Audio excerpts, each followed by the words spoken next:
Good morning friends. आज आपण फुटी डिसीज बघणार आहोत. Disease number F, pneumonia.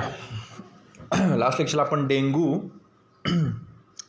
आणि कॉमन कोल्ड, सॅल्मोनेला टायफी हे डिसीज बघितले होते. आज आपल्याला बघायचं आहे निमोनिया अँड रिंगवर्म. आता निमोनिया हा शब्द तुम्ही आता फ्रिक्वेंटली ऐकत असाल की बऱ्याच जणांना कोरोना डिसीजचं इन्फेक्शन झाल्यावरती, म्हणजे कोरोना व्हायरसचं इन्फेक्शन झाल्यावरती बऱ्याच जणांच्या लंगमध्ये पाणी तयार होतं, लंगला इन्फेक्शन होतं, इन्फ्लॅमेशन होतं अँड लीड्स टू निमोनिया, आणि निमोनिया होतो. ठीक आहे. आता निमोनिया ही जी कॉन्सेप्ट आहे, म्हणजे हा जो वर्ड आहे, ह्याचे वेगवेगळे तसे अर्थ आहेत. तर आपण बघूया की निमोनिया म्हणजे काय. Pneumonia is an inflammatory conditions of the lungs or alveoli of lungs. आता लंग्समध्ये इन्फ्लेमेशन होणं, दाह होणं, सुजणं, ठीक आहे, तिथली जी हिस्टॉलॉजी आहे ती चेंज होणं. सगळ्यांना माहीत असेल की आपल्या लंगमध्ये जसे द्राक्षाचे घड असतात तसे अल्व्हिओलाय सॅकचे काय आहेत, घड आहेत, लोब्स आहेत, आणि ह्या लोब्समध्ये इन्फ्लेमेशन होतं. त्यामुळं ब्रिदिंगला डिफिकल्टी येते.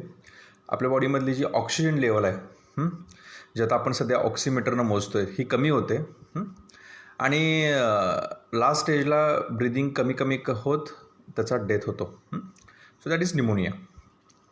It is caused by a variety of pathogens which may be viruses like influenza virus, adenovirus, parainfluenza and respiratory syncytial virus, or bacteria like Streptococcus pneumoniae or fungal pathogens, that is Pneumocystis jirovecii and Pneumocystis carinii. असे वेगवेगळे virus आहेत, वेगवेगळे bacteria आहेत, वेगवेगळ्या fungus आहेत. त्यातला corona virus पण ह्याच्यामध्ये निमोनियामध्येच येतो की ह्याच्यामुळं निमोनिया ही कंडिशन तयार होते. लंग्समध्ये, अल्व्हिओलमध्ये इन्फ्लमेशन होतं, आणि त्या कंडिशनला आम्ही काय म्हणतो आहे, निमोनिया. अजून एक आहे, pneumonia can also be caused by chemical burns or physical injury to the lungs. एखादा ॲक्सिडेंट झाला आहे, छातीवरती मार लागला आहे, आणि ह्या छातीमधले ज्या बरगड्या आहेत, रिब्स आहेत, थोरॅसिक केज आहे, हा ब्रेक होऊन लंगला काहीतरी इंजुरी झाली, तरीसुद्धा जर लंगला मार बसला असेल, अल्व्हिओलाय सॅक्सला मार बसला, तरीसुद्धा निमोनिया होऊ शकतो. किंवा एखादं केमिकल गेलं आहे आपल्या लंग्समध्ये, किंवा केमिकल डॅमेज झालं आहे, तरीसुद्धा निमोनिया होऊ शकतो. समजलं. मग कसं ओळखायचं सायन्स अँड सिम्पटम्स की आपल्याला निमोनिया झाला आहे? पहिल्यांदा कफ तयार होतो. Cough produces yellow or greenish sputum or phlegm. ठीक आहे. खोकला सुरू होतो आणि बडका सुरू होतो. सगळ्यांना माहिती आहे की हा बडका जर फ्लिगम म्हणजे बडका, हा जर पिवळ्या कलरचा असेल, थोडासा ग्रीनिश कलरचा असतो, त्याला आम्ही फ्लिगम असं म्हणतो. ताप जास्त लागतो, high fever, shortness of breath, that is a dyspnoea. ठीक आहे. ब्रिदिंग रेट आपला कमी होतो, किंवा ब्रिदिंगची जी ड्युरॅबिलिटी आहे तीसुद्धा कमी होते. So shortness of breath, chest pain during breath or coughing. खोकताना किंवा ब्रिदिंग करताना चेस्टमध्ये दुखायला लागतं म्हणजेच लंग्समध्ये दुखायला लागतं, कारण का लंगला सूज आलेली आहे, इन्फ्लमेशन झालेलं आहे. ठीक आहे. So chest pain during deep breath and coughing. Loss of appetite, भूक अजिबात लागत नाही, थकावा लागतो. हेडेक, डोकं दुखायला लागतं, ओमिटिंग, सारख्या उलट्या व्हायला लागतात. जॉईंट पेन, जिथं जिथं आपले जॉईंट्स आहेत तिथं दुखायला लागतं, तिथून पेन यायला लागतात. आणि मसल ॲक, मसल म्हणजे आपले जे स्नायू आहेत, मांडीचे मसल असतील, छातीचे मसल असतील, पाठीचे मसल असतील, ह्या मसलमधून पेन सुरुवात होते, दुखायला लागतं, कळा मार लागतात. समजलं. म्हणजे बघा, डॉक्टर कसं ओळखतात, कफ आहे आणि कफनंतर बडका पडायला आहे, तो पिवळा किंवा ग्रीनिश कलरचा आहे, त्यालाच आपण फ्लिगम म्हणतो. ताप जास्त आहे, ब्रीथ शॉर्ट झालेली आहे, बरोबर आहे. Chest pain during breath or coughing, खोकताना आणि शिंकताना किंवा श्वास घेत असताना छातीमध्ये पेन्स येणं, हे सुद्धा त्याचं काय आहे, लक्षण आहे. लॉस ऑफ ॲपेटाईट, भूक पूर्णपणे कमी येते, थकावा यायला लागतो, डोकं दुखायला लागतं, उलटी होते, संधिवातमध्ये जॉईंट्स पेन सुरू होतात, आणि मसल ॲक, स्नायू दुखायला लागतात. आता हा जो निमोनिया आहे हा तुम्हाला कसा होतो? That is mode of transmission. Pneumonia most spreads by a direct person to person contact. हा निमोनिया पर्सन टू पर्सन कॉन्टॅक्टमध्ये होतो आहे. म्हणजे बघा की कोरोना व्हायरसमध्ये सुद्धा बघा की एका व्यक्तीकडून, एका म्हाताऱ्या माणसाकडून जर दुसऱ्या म्हाताऱ्या माणसाला कोरोना शिफ्ट झाला, तर एकाकडून निमोनियाकडून दुसऱ्याला निमोनिया होऊ शकतो. सो इथं हा कम्युनिकेबल डिसीज आहे. पर्सन टू पर्सन कॉन्टॅक्ट आला तर हा पटकन होऊ शकतो. It can also spread via droplets release by infected person or even by using a shed clothes and utensils. आता ज्या व्यक्तीला निमोनिया झालेला आहे त्या व्यक्तीला स्नीझिंग होतं किंवा तो शिंकतो ॲची करून तर त्याच्या नाकातून जे ड्रॉपलेट्स बाहेर पडतात ते ड्रॉपलेट्स जर हेल्दी माणसानं इनहेल केले किंवा त्याचे कपडे शेअर केले किंवा त्याच्या काही गोष्टी शेअर केल्या, बरोबर आहे, किंवा जेवताना किंवा हस्तंदोलन केलं आहे, हँडशेक केला आहे, किंवा त्याचे युटेन्सिल्स त्याचे म्हणजे टॉयलेट यूज केला आहे, सेम टॉयलेट यूज केला आहे, तर अशा प्रकारातून एका व्यक्तीकडून दुसऱ्या व्यक्तीला निमोनिया होऊ शकतो, चान्सेस आहेत. So diagnosis and treatment. आता डायग्नोसिस कसं करणार तुम्ही, ट्रीटमेंट कशी करणार? आता diagnosis course treatment depends upon the pathogen leading to the disease. कुठला पॅथोजन आहे? कोरोना आहे, स्ट्रेप्टोकॉकस आहे, फंगी आहे, व्हायरस काय आहे त्याच्यावरती डिपेंड आहे. फॉर बॅक्टेरियल निमोनिया अँटीबायोटिक्सला आता जर बॅक्टेरिया असेल, आता कोरोना हा व्हायरस आहे, स्ट्रेप्टोकॉकस ही बॅक्टेरिया आहे, बॅक्टेरिया असेल, bacterial pneumonia antibiotics like benzyl penicillin, ampicillin and chloramphenicol are effective. जर बॅक्टेरिया असेल तर हे जे 3 ड्रग आहेत, कुठले कुठले बघा, बेन्झाईल पेनिसिलिन, ॲम्पिसिलिन आणि क्लोराफिनेकॉल, हे इफेक्टिव्ह आहेत. ओके.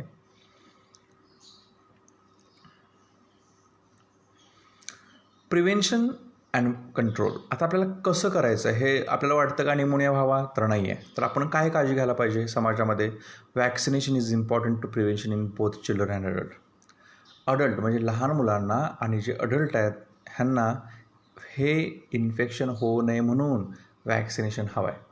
आता वॅक्सिनेशन आपण कोरोनाच्या अगेन्स्ट जे आहे त्यात आपण शोधायला लागलो आहे, पण अजून असं कन्फर्म किंवा असं फिक्स असं आपल्याला अजून वॅक्सिन भेटलेलं नाही आहे. जर आपल्या कोरोनाची वॅक्सिन मिळाली तर आपण पटकन सगळेजण वॅक्सिन घेणार आहोत आणि कोरोना हा जो विषय आहे सध्याचा ज्वलंत तो आपण डोक्यातून काढणार आहोत. So vaccination is important prevention in both children and adults. Vaccines against Haemophilus influenza and Streptococcus pneumonia is the first year of life.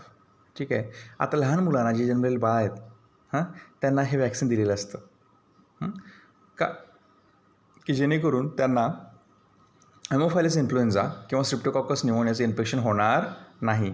So help to greatly to reduce the chance of causing pneumonia. त्यामुळे लहान बाळांना पटकन 1 वर्षाच्या आतील बाळांना ही vaccine दिलं जातं, त्यामुळे त्या बाळांना इन्फ्लुएन्झा किंवा स्ट्रेप्टोकॉकस न्यूमोनियाचं जे इन्फेक्शन आहे हे होत नाही. आता फिगर 10.10मध्ये काही इन्फेक्शियस एजंट दिलेले आहेत की ज्याच्यामुळं न्यूमोनिया होतो.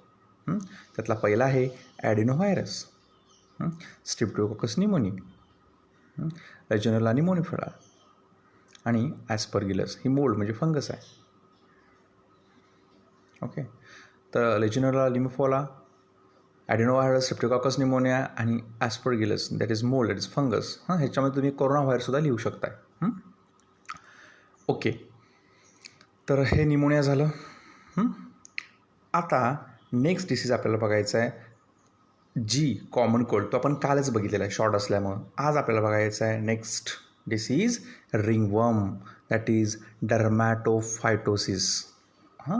की हे इन्फेक्शन बऱ्याच जणांना होतं. हे फंगल इन्फेक्शन आहे. बऱ्याच जणांच्या डोक्यामध्ये म्हणजे स्कॅल्पमध्ये, जांघेमध्ये, ठीक आहे, पाठीवरती हे इन्फेक्शन पाहायला मिळतं. त्यालाच आपण म्हणतो fungal infection, ringworm infection. Actually ring म्हणजे गोल गोल गोल गोल गोल अशी रिंग तयार व्हायला लागते. इचिंग व्हायला लागतं. जी लोकं थोडीशी फॅटी आहेत, जाड आहे, ज्यांना सारखा सारखा घाम येतो किंवा जे हायजिनिक कंडिशन मेंटेन करत नाहीत अशा लोकांना रिंगवर्मचं इन्फेक्शन पाहायला मिळतं. आता असा कुठलाही व्यक्ती नाही की त्याला इन्फेक्शन झालं असेल. मोस्टली लोकांना हे इन्फेक्शन झालेलं आहे किंवा बऱ्याच जणांच्या जांघेमध्ये किंवा काखेमध्ये किंवा पाठीवरती, डोक्यावरती, स्कॅल्पवरती अशा प्रकारचं इन्फेक्शन पाहायला मिळतं. हॉस्टेलच्या मुलांच्यामध्ये सुद्धा हे इन्फेक्शन मोस्टली पाहायला मिळतं. पावसाळ्यामध्ये, रेनी सीझनमध्ये हे इन्फेक्शनचा स्प्रेड जास्त होतो. It is a fungal infection of skin It is caused by the fungal species belonging to the genera Trichophyton and Microsporum. आता फंगसमधला एक ग्रुप आहे ट्रायकोफायटॉन आणि मायक्रोस्पोरम.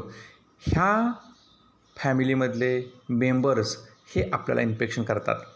So these fungi feed on केरॅटिन in skin, hair and nails.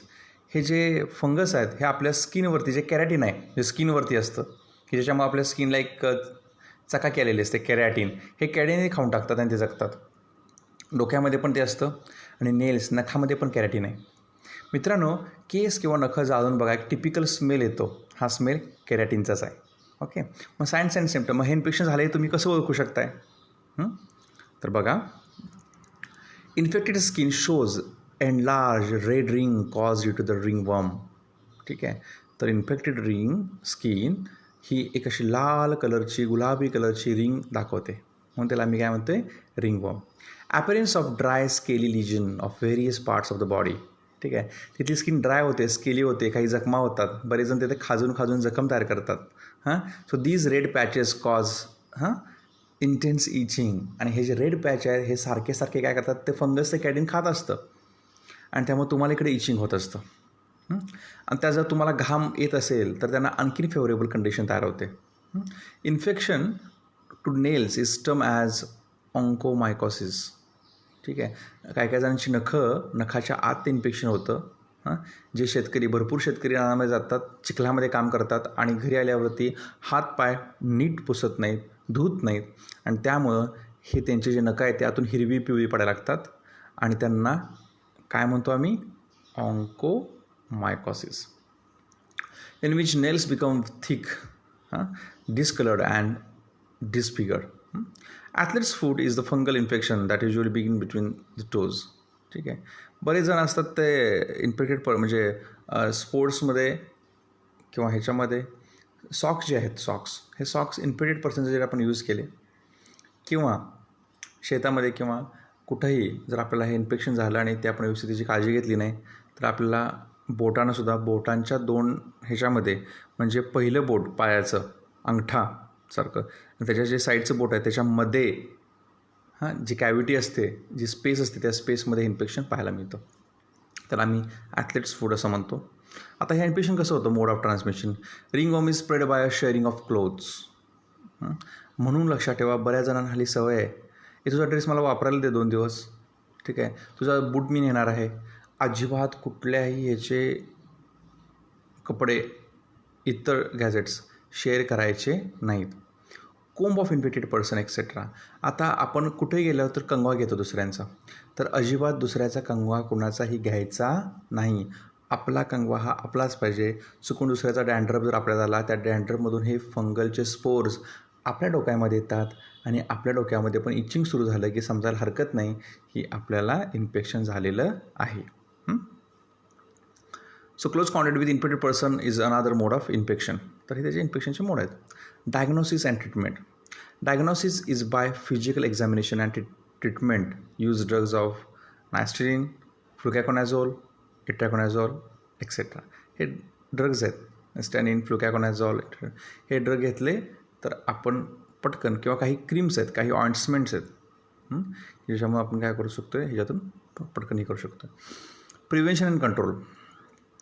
Avoid close contact, sharing of clothes, sports equipments, washing clothes in hot water and fungicidal soap help to destroy fungal pathogen. मित्रांनो, आपल्यामध्ये बऱ्याच जणांना सवय असते, बरेच जण जे आपले पेट ॲनिमल्स आहेत, मग आता पेट ॲनिमल्स कुठले आहेत, कुत्रं, मांजर, त्यांना घेऊन बसत असतात. तर हे जे कुत्रं आहे, कुत्र्याच्या स्किनवरती, डॉग म्हणजेच कुत्र्याच्या स्किनवरती, कॅट म्हणजे मांजराच्या हेअर्सवरती, स्किनवरती हे फंगल स्पोर असतात. आणि ज्यावेळी आपण त्यांना जवळ घेतो ना मायेनं, त्यावेळी हे इन्फेक्शन आपल्या ह्याच्यावरती पडतात, त्याच्यामुळे सुद्धा फंगल इन्फेक्शन होतं. म्हणून हे जे पेट ॲनिमल्स आहेत ह्यांना बाहेर सोडू नका. जर तुमचं डॉग जर बाहेर सोडलं तर ते कुठून जाऊन येतं काय माहीत नाही. मांजरसुद्धा कुठून जाऊन येतं आपल्याला काहीही समजत नाही. तर जे पेट ॲनिमल्स आहेत ह्यांच्यामुळे सुद्धा फंगल इन्फेक्शन होऊ शकतं. क्लोज कॉन्टॅक्ट अवॉइड करा. प्रत्येकाच्या टॉवेल सेपरेट पाहिजे, प्रत्येकाचा सोप सेपरेट पाहिजे, ठीक आहे. So sharing of clothes avoid करा. जे स्पोर्ट्स इक्विपमेंट आहेत ते सुद्धा आपण दुसऱ्याचे वापरायचे नाहीत. सारखं सारखं आपण हात वॉश केला पाहिजे. शक्यतो हात वॉश करताना फंगीसाठी जर तुम्ही सोप वापरला तर हरकत नाही, तुम्हाला कुठल्याही प्रकारचं फंगल इन्फेक्शन होणार नाही. आणि हायजेनिक कंडिशन म्हणजे रोजच्या रोज 2 वेळा अंघोळ करणं. जर तुम्ही स्पोर्ट्समध्ये असाल, जिममध्ये जात असाल तर जिममध्ये आपली स्किन ऑइली होते, ठीक आहे, स्वेटी होते. तर त्यामुळं आफ्टर जिम किंवा आफ्टर स्पोर्ट्स तुम्ही अंघोळ करायला हरकत नाही. लक्षात तुम्हाला इन्फेक्शन होणार नाही. ठीक आहे, आज आपण हे 2 डिसीज बघितले. फिगर 10.11मध्ये तो रिंगवर्मचा स्पॅच दाखवलेला आहे. स्किनला कसा रेडनेस आला आहे बघा. त्यातला केरॅटिन जे आहे हे त्या फंगसनं खाऊन टाकलेलं आहे. ठीक आहे, तर आज आपण हे 2 चॅप्टर बघितले. निमोनिया बघितला आणि रिंगवर्म बघितला. ठीक आहे, आता वर्म ह्याच्यामध्ये कुठल्याही प्रकारचा वर्म नाही आहे, फक्त त्याचं नाव दिलेलं आहे रिंगवर्म म्हणजेच फंगल. मायकोस्पोरम आणि ट्रॅकोफायटॉन ह्या मेंबरमधले फंगस हे इन्फेक्शन करतात. ठीक आहे, नेक्स्ट लेक्चरला आपण बघणार आहोत कॅन्सर. खूप महत्त्वाचा विषय आहे कॅन्सर. ठीक आहे, आणि एड्स.